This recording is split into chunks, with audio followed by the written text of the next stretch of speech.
Our philosophy at New Scientist is this: science is interesting, and if you don't agree, you can fuck off.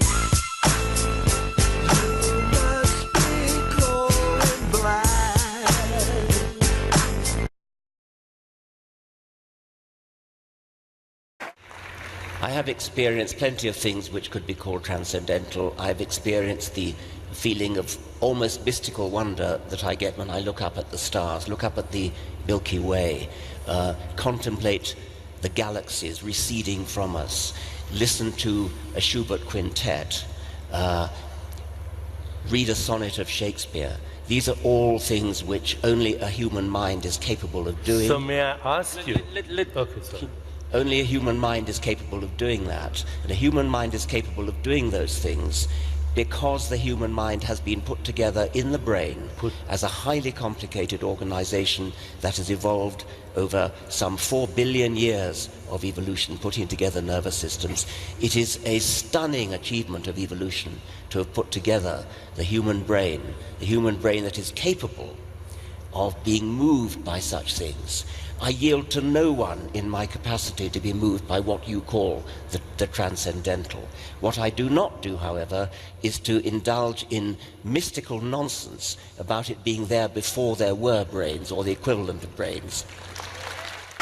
The cases that have prompted this rally are well known, and we could each add our own examples of self-righteous teachers, government officials, politicians, preachers and general do-gooders, all quick to suppress the first hint of a thought that is not approved by the Central Committee of the Multiculturally Correct. These are people who are terrified of the power of words, of drawings, people who don't understand that ideas must be exposed to scrutiny, to challenge, even to ridicule, if we are not to regress into a state of permanent intellectual babyhood. Think of the huge transformations that have taken place in the developed world since the Enlightenment, the enormous progress that's been achieved in science, knowledge, political philosophy, suffrage, the alleviation of poverty, the battle against disease, the abolition of slavery, the place of women in society, and the treatment of minorities. Steadily and surely, albeit with occasional reversals, we've been getting nicer, more humane, less violent. And every single step on that upward path has been at the expense of ideas that someone, usually many people, almost always religious people, held dear. Should the abolitionists have been silenced for fear of offending the slave owners? Should the suffragettes have kept quiet because men were deeply outraged at the very idea of women having the vote? Of course not. If our forebears had been prohibited from causing offense, we'd still be living in a scientific, technological, moral, and political dark age. We have a choice. We can treat humans like delicate hothouse flowers, shielding them from every flutter of a chill wind. Or we can continue the bold pursuit of knowledge, of ideas, of high ideals, and of reality. And that needs freedom of speech.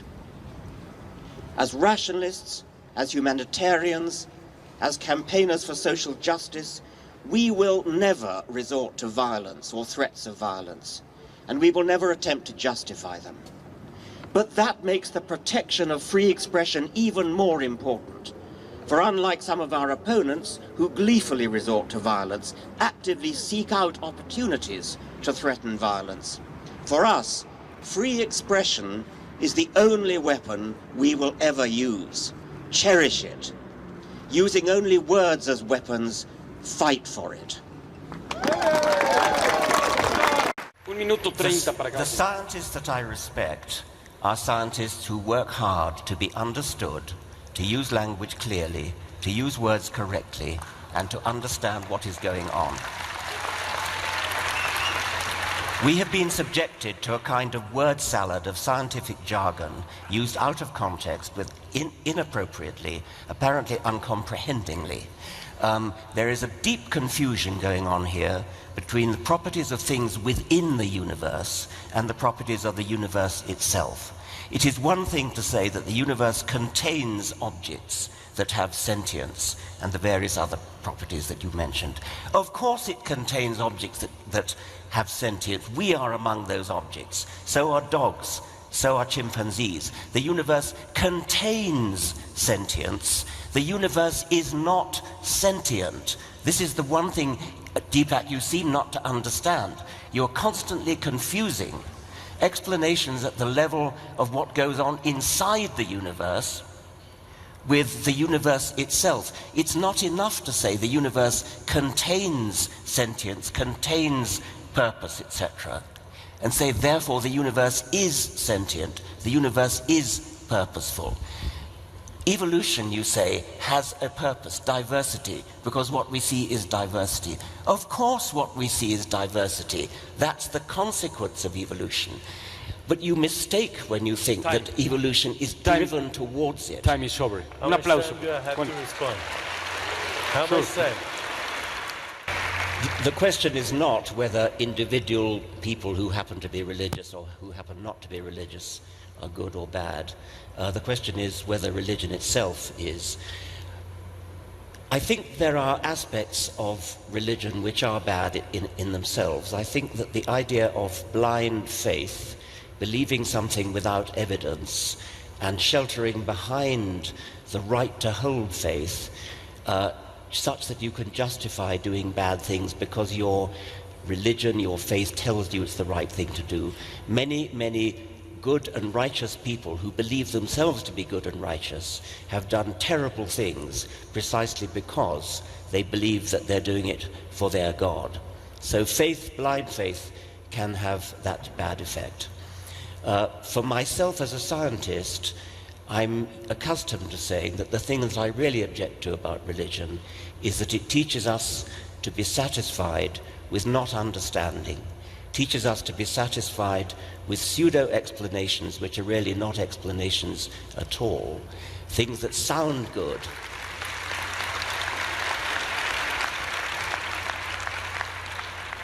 Things that sound like an explanation but which really aren't, which appeal to the emotions but don't actually explain anything. So I think that religion in that sense can be the enemy of science, the enemy of truth. But this evening I'm reflecting more that what may really be the enemy of truth and the enemy of science is willful obscurantism, whether it comes from religion or not. I've just returned from the Jaipur Literary Festival in India.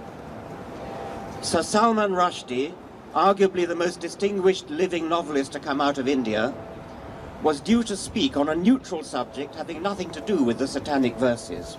He's spoken at the festival before, but on this occasion, some local Islamic scholar decided to make trouble. I hope you picked up the quotation marks around the word scholar, by the way. A true scholar studies more than one book. Anyway, the row in Jaipur escalated. A baying, hate-filled mob of bearded youths descended on the festival compound, literally threatening murder if Rushdie was allowed so much as a video link to the festival. And I do mean murder under the laws of India, although under Sharia law it might have been called something else. Under pressure from the local government in India, who had an eye to the Muslim vote in the forthcoming elections, the organizers bowed to the mob, and even the video link was cancelled. Shame! Here are two possible reasons why one might kowtow to a violent threat such as was visited on the Jaipur Literary Festival. 1. I shall give in to your demands to suppress freedom of speech purely because I fear your threats. But don't for 1 nanosecond confuse fear with respect. I do not respect you.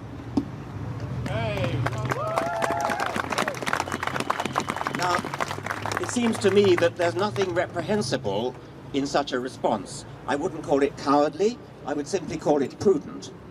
But the same cannot be said of the following patronizing and condescending alternative. 2. I shall give in to you because I know that freedom of speech is not part of your culture. Who am I to impose Western colonialist, paternalistic ideas like freedom of speech? on your very different and equally valuable culture. Nonsense! Of course, your hurt and offence should take precedence over our purely Western preoccupation with freedom of speech. And of course we'll cancel the video link. Nobody, I think, would express this patronizing thought in quite such brazenly explicit terms, but that's the subtext of a great deal of the woolly, liberal accommodationism and appeasement that we saw at the time of the original fatwa and of the Bradford burning of the books, as well as the Danish cartoon affair. Our entire society has gone soft on religion. We need to wake up to the threat that militant faith poses to our whole civilization and stop being so damned respectful. My attitude to science is that we are fundamentally trying to understand how things work. Science is very difficult. It's very difficult to understand how things work. The hard problem of consciousness has been mentioned, the problem of the origin of the universe, the problem of the origin of life, the problem of how life has this uncanny appearance of being designed, the size of the universe, the scale of the universe, how embryology works. These are all deeply difficult questions. They require hard scientific work, and in all cases, I think I'm right in saying that scientific work consists of explaining complicated things in terms of the interactions of their parts or of simpler things. So we always try to explain complex things in terms of simpler things. We do not resort to magical language. We do not snow our audience with highfalutin sounding words that don't actually mean anything. We use words that actually have meaning. We use expressions that can be tested. We work hard at understanding the universe in terms of its component parts. We don't invent superarching entities which have no explanation in themselves. We don't invoke ideas like the universe has consciousness, the universe has awareness, atoms have awareness. If we have a difficult problem like awareness, we explain it in terms of the interactions between small parts working together in ways that scientists understand. If Freeman Dyson ever said atoms are aware, then he's wrong. I don't think he said it. I think he should sue you. Wow. We are all agnostic about really everything, because you can't actually disprove the existence of, you know the argument, fairies and leprechauns and things. So I'm an atheist in the same way as I'm an afairist, and we're all...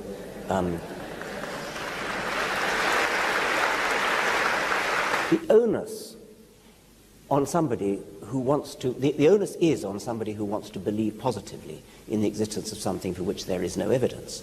And so we should simply shove all gods into the same dustbin as we shove fairies, leprechauns, Thor, Zeus, Mithras, etc.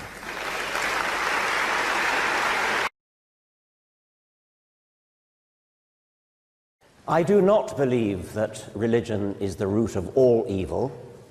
Thank you, Channel 4. Religion is the root of quite a lot of evil, but that didn't make for a very catchy title. I just want to briefly reply to Dr. Spivey a couple of points. He says we're fighting a losing battle because religion is a part of our human nature. Well, speak for yourself.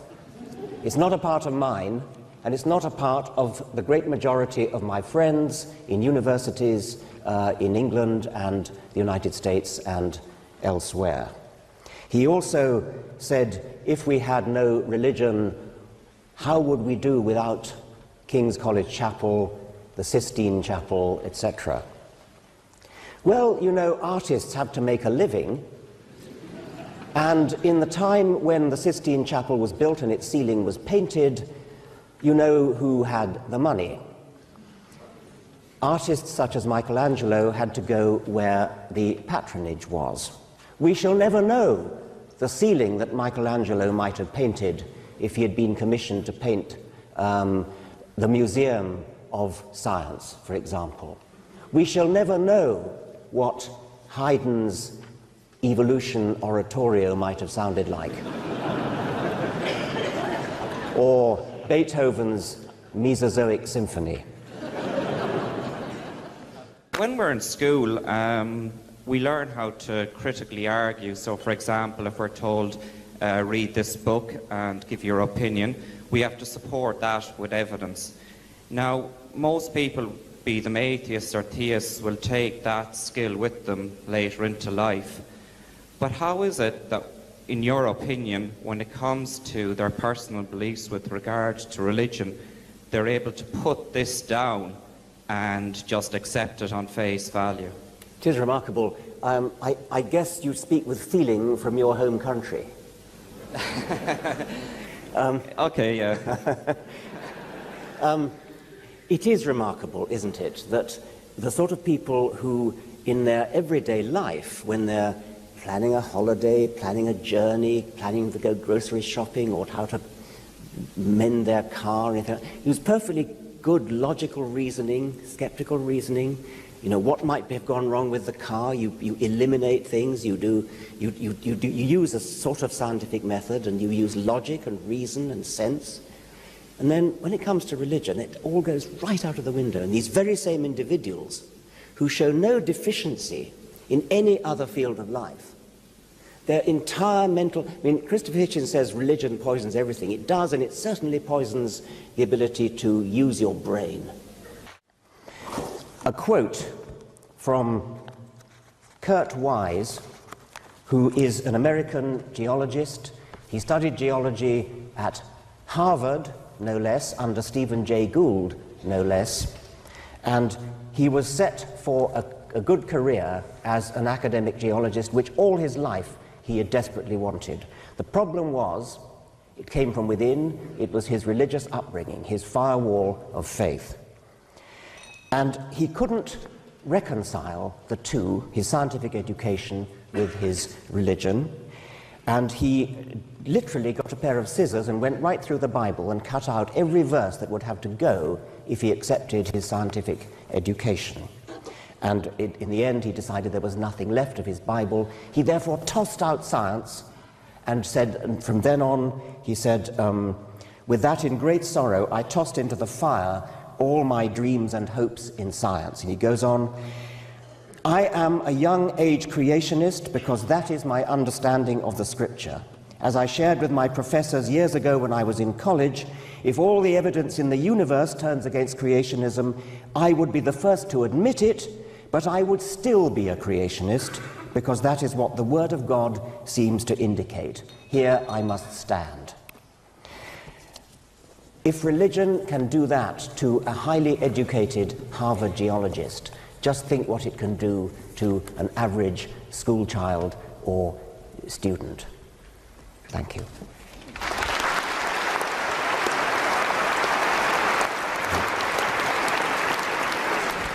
But they teach children that faith is a virtue. They teach children that you don't need evidence for your beliefs. They teach children that it's a good thing to have faith. If they teach children that there will be tempters who will come along and try to sway you by reason, and you should ignore them. So theologians are harmless. The vast majority of religious people are harmless, but they provide a climate in which it is safe for the fundamentalist fanatics to thrive. If you have some kind of fundamental belief in something, some ideal, some political ideal, it might be Marxism, it might be National Socialism, it might be patriotism, it might be the honor of the emperor. There are other things than religion, but religion is a remarkably powerful one, because religion actually teaches that you don't have to justify your beliefs. They're just faith. They're just justified by themselves. And so I think if you're asking me, would the world be a better place without religion, I would unequivocally say yes. If you're asking me, would there be no fanatical fundamentalisms without religion, the answer is no, there would be, because we do have fundamental patriotism, fundamental Marxism, etc. I face two questions. Firstly, is religion true? And second, is it necessary for human psychological welfare or something of that sort? If it isn't true, than for anybody to maintain that somehow humans need it and you're wasting your time trying to get rid of it. What an amazingly patronizing and condescending thing to say. We intellectuals, of course, know that it's not true, but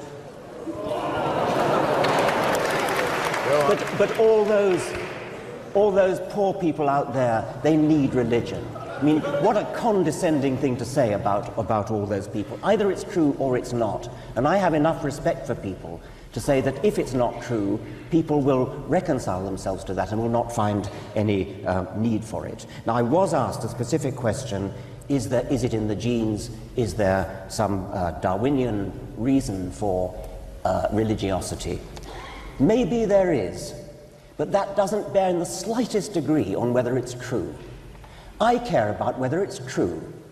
I also care, as a Darwinian, about the origin of it, and I'm interested in the origin of it, and I'm inclined to agree with the implied suggestion of the questioner that it may be that religion itself has no advantage, but it may be that it's a byproduct of some other psychological disposition which does. But that is an entirely separate question from whether it's true, and I don't like it when people say, oh, humans need it, or we have it built into us in our genes, or Darwinian natural selection has built into it, therefore that somehow validates it. Of course it doesn't validate it. It merely says that it's been built into us by natural selection, just as all sorts of other probably disagreeable things have been built into us. Doesn't mean we can't try to cure ourselves. Right. Okay, can I just... You're a professor of the public understanding of science, not professor of delivering truth to the public. And these are two different exercises. One of them is you put the truth out there, and like you said, they either buy your book or they don't. Well, that's not being an educator. That's just putting it out there. Being an educator is not only getting the truth right, but there's got to be an act of persuasion in there as well. Persuasion isn't always, here's the facts, you're either an idiot or you're not. It's here are the facts, and here is a sensitivity to your state of mind, and it's the facts plus the sensitivity, when convolved together, creates impact. And I worry that your methods and how articulately barbed you can be ends up simply being ineffective, yeah, when you have much more power of influence than what is currently reflected in your output. I gratefully accept the rebuke.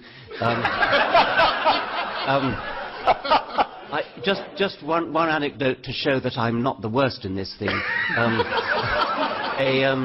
A former and highly successful editor of New Scientist magazine, who actually built up New Scientist to great new heights, was asked, what is your philosophy at New Scientist? And he said, our philosophy at New Scientist is this: science is interesting, and if you don't agree, you can fuck off. Thank you. All right. You've done debates all around the world. Have you ever had a clever or interesting argument from the other side? No.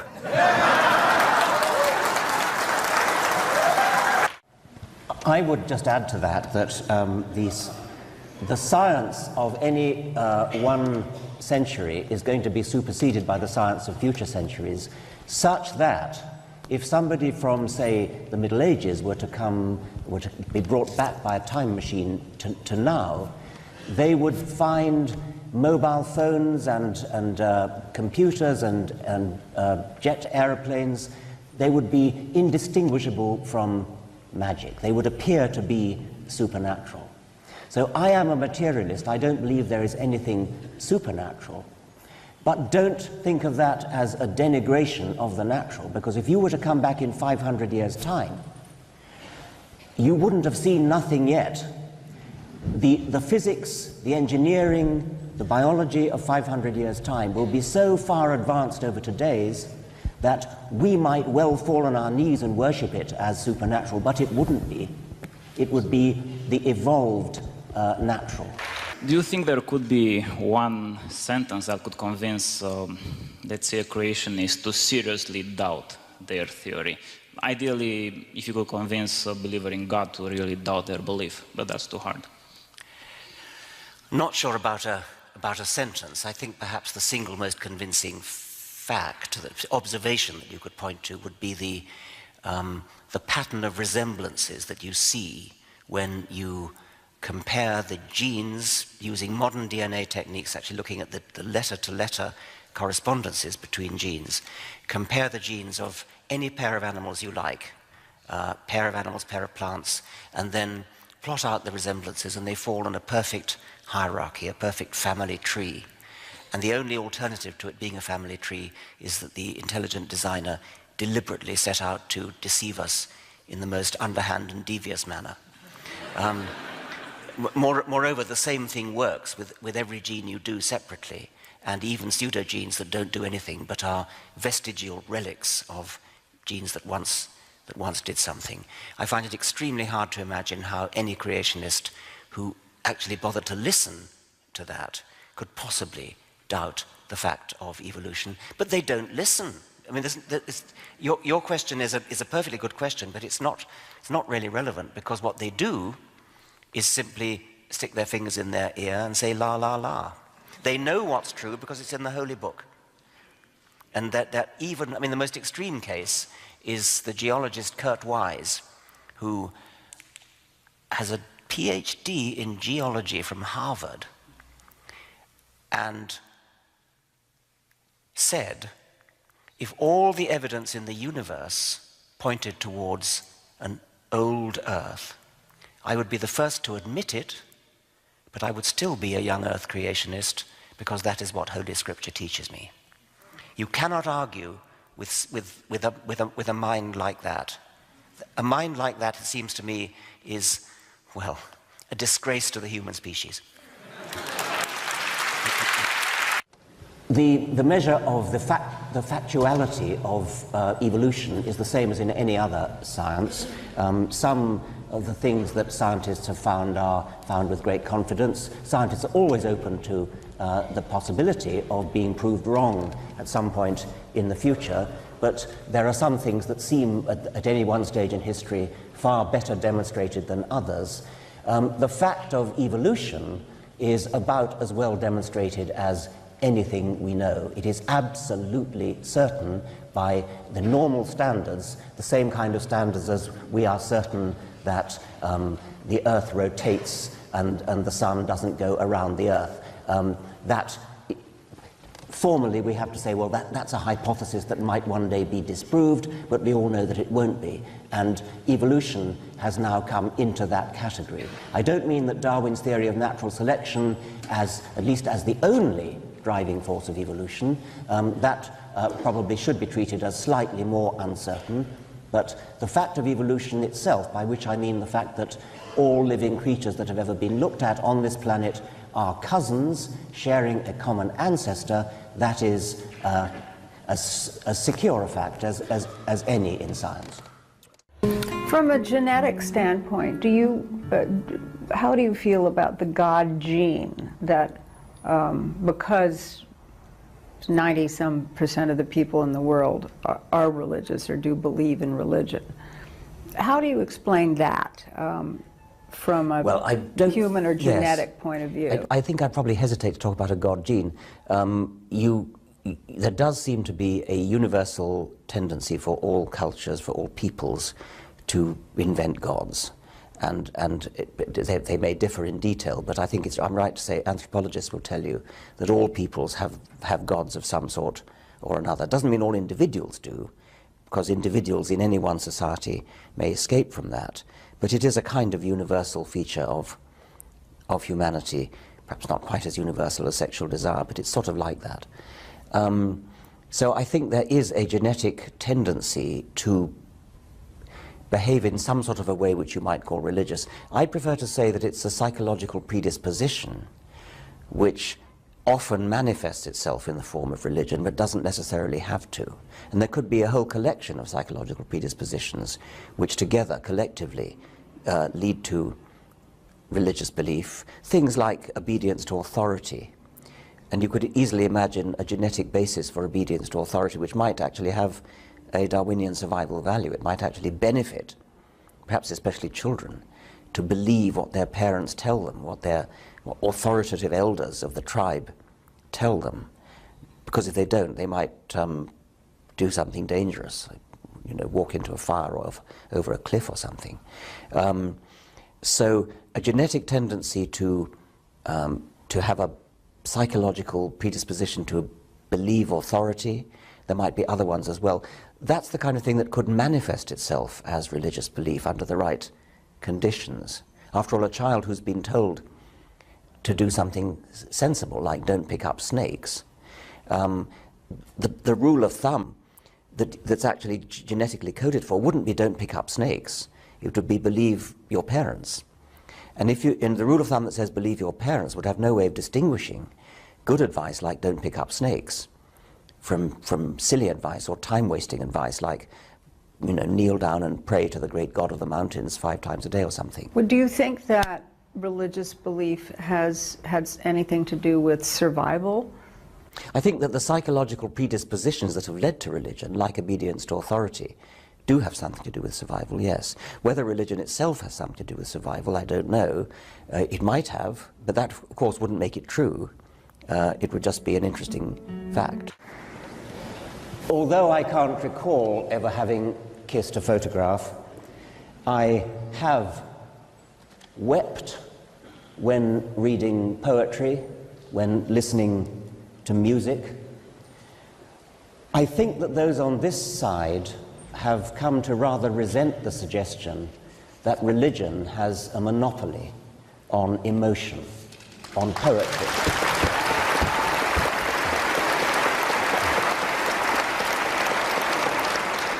On sympathy, on empathy.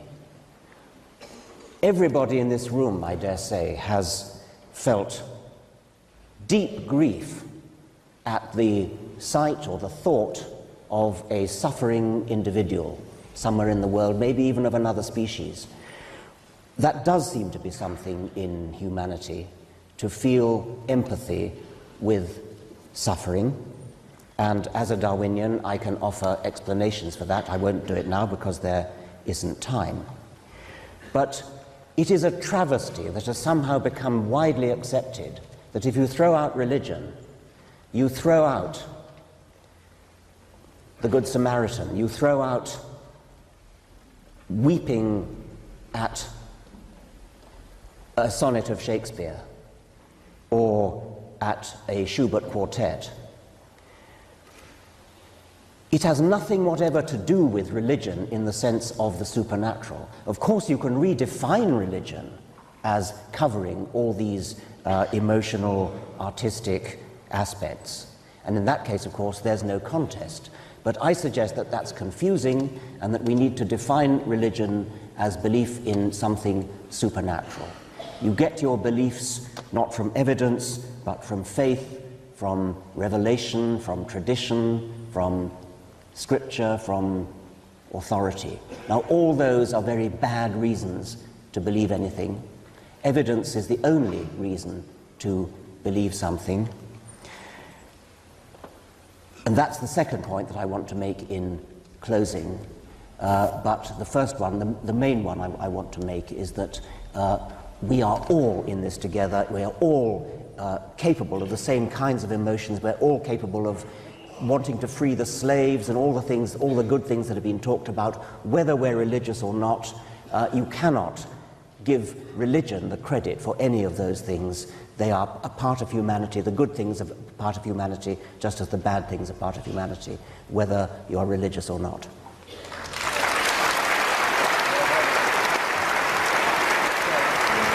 I think that religion should be criticized on intellectual grounds as providing a competitor to the scientific explanation of life and the universe. It's educationally pernicious because it gives the idea that you can evade the responsibility